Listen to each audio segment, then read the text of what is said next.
Hello. एक माँ अपने बेटे के मरने की अर्जी लेकर गवर्नमेंट के पास पहुंचती है, अदालत पहुंचती है और गवर्नमेंट उसको मना कर देती है। हमारे देश में इच्छा मृत्यु का कोई प्रावधान है नहीं एज सच अब तक, या होगा तो शायद मेरी जानकारी में अभी तक नहीं। इच्छा मृत्यु 3 तरीके से होती है। पहली, अगर कोई इंसान बहुत बीमार है तो जो उसको सपोर्टिव मेडिसिन या इक्विपमेंट्स लगाए हुए हैं वो सपोर्टिव सिस्टम उसका खत्म कर दो, मतलब उसको दवाइयां देना बंद कर दो। अगर कोई मशीन लगी है तो वो हटा दो। दूसरा, अगर वो इंसान खुद कुछ करने वाला नहीं है तो उसको कोई ऐसा इंजेक्शन दे दिया जाए जिससे उसकी ब्लड में ऐसा कुछ क्लॉट बन जाए कि वो सांस लेना या कुछ ऐसा प्रोसेस हो जाए जिससे उसको जीवन उसका खत्म हो जाए। तीसरा,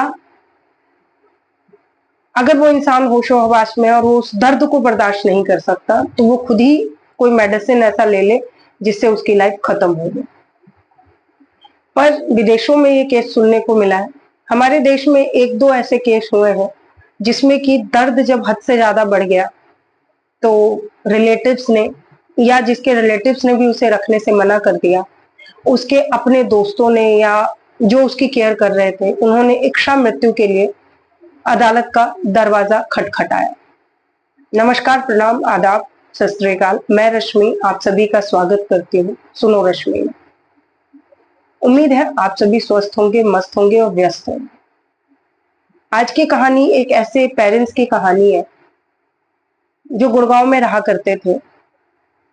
एक छोटी सी फैमिली थी, 2 बेटे, माँ बाप मिडिल क्लास, फादर की सैलरी 30,000 के अंदर और सब जिंदगी बहुत अच्छी चल रही थी। बड़े बेटे का सिलेक्शन इंजीनियरिंग में हुआ, बेटा पंजाब जाता है पढ़ने के लिए और सब खुश कि अब 3 साल 4 साल और मेहनत है, उसके बाद बेटा घर का सहारा बने। मैं नाम दे रही हूँ उस बच्चे का पवन। पवन का ग्रेजुएशन के बाद ग्रेजुएशन में सिलेक्शन हो जाता है इंजीनियरिंग में। उसके बाद वो पहुंच जाता है पंजाब अपने सपने, अपने मम्मी पापा के सपनों को पूरा करने। बच्चा होनहार था, दिन रात पवन मेहनत करता है, पढ़ता है। सेकेंड ईयर में था पवन, सब कुछ अच्छा चल रहा था। एक रात अचानक ही पवन 4थी मंजिल पर रहा करता था पेइंग गेस्ट की तरह। वो अचानक ही अपनी बालकनी से गिर जाता है। वही कहते हैं ना कि किस्मत। जब वो गिरता है तो उसकी खबर उसके मदर फादर को दिया जाता है, तब तक उसे हॉस्पिटलाइज कराया जाता है। अब यहाँ पवन हॉस्पिटलाइज है, यहाँ मदर फादर पहुंचते हैं भागकर कि आखिर क्या हुआ। तब वहां डॉक्टर्स कहते हैं कि इसके ब्रेन में कुछ ऐसी इंजरी हुई है जो कि तुरंत रिकवर होने वाला नहीं है। उसके बाद वहां पर रहकर मदर फादर पहले तो उसकी देखरेख करते हैं, फिर जब डॉक्टर का ये जवाब मिल जाता है तो पेरेंट्स अपने बच्चे को लेकर एम्स पहुंचते हैं दिल्ली। दिल्ली में उसका इलाज शुरू होता है।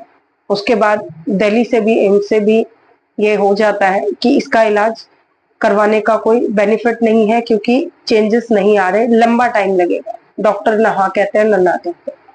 अब पेरेंट्स उम्मीद की किरण लेके हर हॉस्पिटल जो दिल्ली के हैं, गवर्नमेंट, प्राइवेट, अपनी औकात से बाहर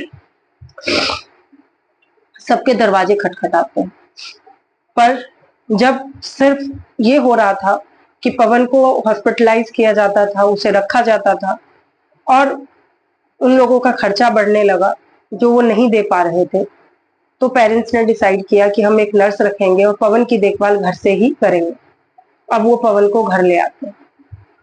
घर लाते हैं तो वो इतने संकरी एरिया में रहते, इतने छोटे जगह पर रहते हैं जहाँ की एम्बुलेंस आ जा नहीं सकती थी। और अब पवन को लगभग मंथली या 2 मंथ में या इमरजेंसी पड़ने पर बीच में भी हॉस्पिटल लेके जाना पड़ता था, तो एम्बुलेंस अंदर नहीं आ पाती।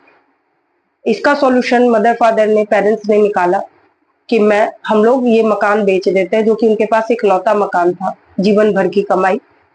इसको निकाल देते हैं और बच्चे को लेकर हम कहीं दूसरे घर में शिफ्ट हो जाते हैं। फिर वो छोड़कर दूसरे घर में आ जाते हैं किराए पर। लेकिन पवन की हालत में कोई सुधार नहीं। यहाँ वो खुद तो केयर कर नहीं सकते थे, तो एक नर्स रखी जाती है जो उससे मंथली सैलरी उस नर्स की लगभग 25 से 28 हजार के बीच में होती है और पवन के पापा की सैलरी में से सिर्फ वो 1 से 2 हजार ही घर के लिए बचा पाते हैं। घर बहुत मुश्किल से चल रहा था। अब पवन के पापा का रिटायरमेंट भी हो जाता है। सालों बीत गए लेकिन बच्चे की हालत में कोई सुधार नहीं। तो इन लोगों को कोई रास्ता नहीं सूझा, तो इन्होंने पवन की नर्स को हटा दिया और खुद ही उसकी देखरेख करने लगे पेरेंट्स। छोटा बेटा ये सारी चीजें देख रहा था बट अपनी स्टडी में लगा हुआ था। कहते हैं ना, साइकोलॉजिकल तो इफेक्ट पड़ता ही है। लेकिन पहले हम देखते हैं कि पवन के फादर की क्या सिचुएशन थी। पवन के फादर अब 5-7 हजार में घर चला रहे थे, लेकिन जब घर की स्थिति ऐसी हो गई तो उन्होंने देखा पार्क में, जो उनके घर के सामने पार्क था, वहां शाम के टाइम कुछ कुछ छोटे मोटे स्नैक्स बेचकर लोग अपनी जिंदगी चला रहे हैं। तो उन्होंने भी स्प्राउटेड थिंग्स का छोटी मोटी सैंडविच और जो भी घर की चीजें थी वो बना के ले जाने लगे और सप्ताह में 2-3 दिन इवनिंग में 3-4 घंटे वहां बेचा करते। उससे भी कुछ पैसे आते और घर जैसे तैसे चल रहा है। उसके बाद छोटा बेटा जद्दोजहद में लगा था पढ़ाई में। उन्हें कोई ऐसा एक रिश्तेदार मिलता है पवन के पेरेंट्स को, जो कहता है कि अब इसकी हालत में तो सुधार नहीं आने वाला, इसको खुद कितना कष्ट हो रहा होगा, ये सोच कर देखो ये कितने पेन में होगा। तो तुम अदालत में जाकर क्यों नहीं इसकी इच्छा मृत्यु की बात करते हो, क्यों नहीं इसके लिए इच्छा मृत्यु मांगते हो तुम। ये बात सुन के पेरेंट्स को बुरा तो लगता है, लेकिन जब वो अपने बेटे की तरफ देखते हैं मजबूर, लाचार, क्योंकि सिर्फ उसकी सांसें चल रही थी और कुछ नहीं, तो उन्हें लगता है कि ये तरीका उचित है। वो पहुंच जाते हैं अदालत के पास।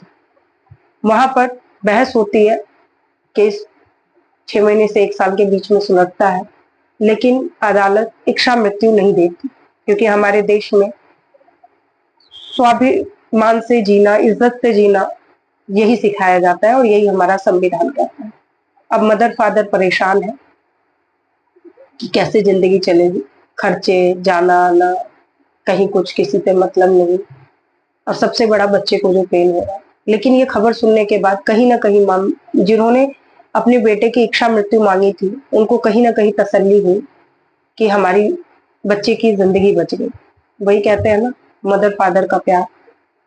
अब इधर छोटा बेटा बड़ा हो चुका है, वो मेहनत कर रहा है और अपने माँ बाप को उम्र से पहले ही सपोर्ट करने लगा। शायद अगर आज पवन इंजीनियर बन जाता तो आज उसके छोटे भाई को और उसके फादर को, उसके मदर को एक बहुत अच्छी जिंदगी देखने को मिलती, जो पॉसिबल नहीं हुई। यही सच्चाई है। ऐसे ही अदालत की सुनवाई हुई, सब कुछ हुई और ये रिजल्ट आया। तो हमारे देश में जीना आसान है, मरना बहुत मुश्किल है खुद ही। ऐसे ही एक कहानी कभी पीछे मैंने पढ़ी थी कि एक नर्स थी, आज से 40-50 साल पहले की बात है। उसके साथ हॉस्पिटल के एक अटेंडेंट ने दुष्कर्म किया। उसको इतना मानसिक आघात पहुंचा, उसकी ऐसी स्थिति हो गई कि वो आईसीयू में एडमिट हो गई और उसके मदर फादर ने भी उसे देखने से, उसकी केयर करने से मना कर दिया। तो जो लोग उसकी केयर कर रहे थे, हॉस्पिटल के स्टाफ ने ही अदालत में जाके उनकी इच्छा मृत्यु की मांग की, तो अदालत ने उन्हें भी मना कर दिया। ऐसे और भी 1-2 केसेस होंगे, ढूंढते हैं, अगर कुछ मिलता है तो फिर उस पर डिस्कशन करेंगे। लेकिन कहते हैं ना कि कोई चीज मिलने से ज्यादा खोना और खोने से ज्यादा मिलना क्या मुश्किल है, किसी को नहीं पता।